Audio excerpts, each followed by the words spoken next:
All right, joining us on the Male Hug in Isolation is media mogul and a man who's carries a lot of different badges. Also does a fair bit of work with men's health as well.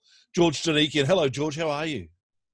Tony Shebeki, thrilled to bits to be with you, mate. I was wondering where you were going with that introduction, but we've made it safely and securely, and I'm feeling okay. I think the extraordinary thing about this past month or so is just how many challenges have been thrown up, and how much we've had to adjust, Yeah. and how, as a family, my wife and I, for example, have chosen to create a routine and make it a one that we stick to.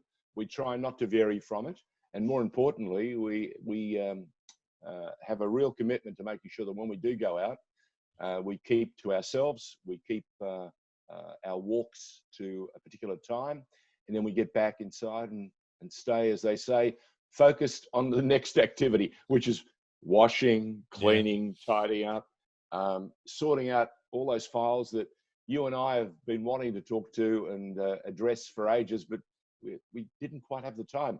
Now we have the time. Yeah, we certainly do. There's no doubt about that. And for a person like yourself who's predominantly involved in being outdoors, you hosting functions, emceeing functions, you're doing work through the media and the like. This must be tough being stuck at home 24/7 and not being able to get out and do your work. It's tough on about 50 different levels. Tough financially, of course, but we're in the same boat as so many others. People who are involved in hospitality, people who are involved in corporate. That's been our world for the better part of the last 10 years. People doing special projects. Well, all of those things have either been suspended or have just been cancelled or dried up. So it's been quite a challenge, but again, it gives you time to reassess what you're doing, what you want to do, and how keen you are to pursue those dreams that you were putting to one side because you didn't have the time at that moment. I'd love to hear some tips from you in regards to how people can survive through this period through your eyes. I think the most important thing, and this is religious, and I've learnt this from my wife. She said to me the first day or so, "This is not going to work. We're going to have to get up and imagine it's another work day." Yeah. So that meant getting ourselves shaved, tidied up, and then dressed accordingly. Not hanging around in a tracky dack, which is not a bad thing normally, but in this day and age, I think we need to fire ourselves up. And the more focused we are, the more we drive ourselves to be as normal as possible in these extraordinary times that are nowhere near normal. I think it helps enormously. George, we've seen plenty of coverage from the media over the last few months about this whole thing. Your thoughts on how the media have handled COVID-19? I thought they've mishandled it. I know there'll be friends of mine who'll be disappointed with me saying that, but the challenge has been from day one what messages we send out. And one of the things we sent out very early on was that it was like the flu. Well, we're finding out very quickly that it's not the flu. It's very much not the flu.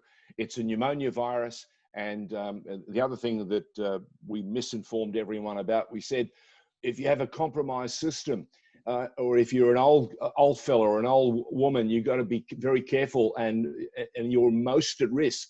Well, what we've found out over the last month and a half is that everyone's at risk. Exactly, George. I'm going to fire some questions that we throw at all of our guests. Oh, good. Here in isolation. So I'd love to hear My your favourite answers. food? Your favourite food is the first one. Off you go. Mate, In isolation. In isolation, my wife has discovered that she can make the meanest mince. It's like an Australian sanctuary bow. Ooh, and nice. let me tell you, knocks people's socks off. She's only going to make it for me. That's the only requirement that I've said to her. You're not sharing this with anyone. It's ours. Favorite TV series or movie that you've found in isolation? That's a very good thing to ask, mate. I've discovered Designated Survivor, which is an intriguing little story that I missed the first time round. I'm loving a series on ABC Catch Up on iView. It's called Endeavour. It's the story of the original Inspector Morse. His first name, of course, was Endeavour Morse. Yeah, there you go. So so it's prequel to the Sweeney Todd and the Flying Squad and what we saw, in the 80s. So they've gone back, and in the English television scene, they've created a fabulous series. Very good. All right. Futuristic. It might appeal to you, Tony. It just may. You never know. Now, have you and Di reached into the cupboards and pulled out an old board game or a card game that you Well, you might say, have we pulled out a board game? My wife's been talking about it for the last 2-3 days. And I promise you, by either tonight or tomorrow, we'll be going back and playing some games. But I have wasted a couple of hours, mate, watching my Yankees win a few World Series. Yeah. Enjoy it now while you can, because it may not happen again for a while. Get nicked. If you weren't with Di at this point in time, give us 3 people that you'd love to be stuck in isolation with. Well, there'd be no one else I'd want to be stuck in isolation with, because my wife would shoot me if I was with anyone else. But if it was a scenario that we had to enact, who would I think I'd love to be spending time with my brother. All the years we've missed out over the last 10, 15 years, 18 years while I've been interstate. Being a Sydney boy, born and bred, it's always hard when you can't get access to your friends and family that means so much to you. And at times like this, you think to yourself, yeah, if Stephen was here now, I'd love to be catching up with him. Mum, seeing more of Mum, especially now that Dad's passed on. And my daughter. My daughter is a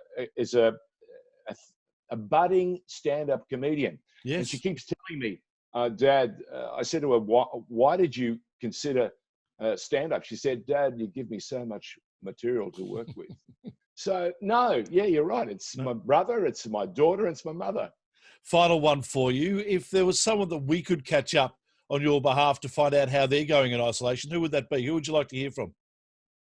A guy who's really doing a tremendous amount of work behind the scenes, trying to keep not only his business alive, but his career alive, is Shane D'Elia. He's a character. He's a Melbourne City man. Another guy would be Craig Ondarchi, who is, again, another guy I know through my football connections and also through our media work. And then a guy that you and I know very well, who is probably one of the canniest and smartest people I've worked on radio with. You know who I'm talking about? Troy Zantuck? Troy Zantuck. Yeah. So if there's an opportunity to catch up with the Z man, do it. Will do. No, fantastic. George, thank you so much for being a part of it. We really do appreciate it. Enjoy your time in isolation with Di, and look forward to having a coffee with you when we're out of all this. David Teague's on the phone, mate. I need to go. Yeah, good luck to the Blues too. They probably don't want the season to continue, do they? What do you mean? It hasn't started yet. We'll talk about that. They're going to knock off that first game. That first game's gone, mate. It's time to hit the reset button. We'll talk as you're about to do now. We are. George, talk to you soon. Big male hug for you, buddy.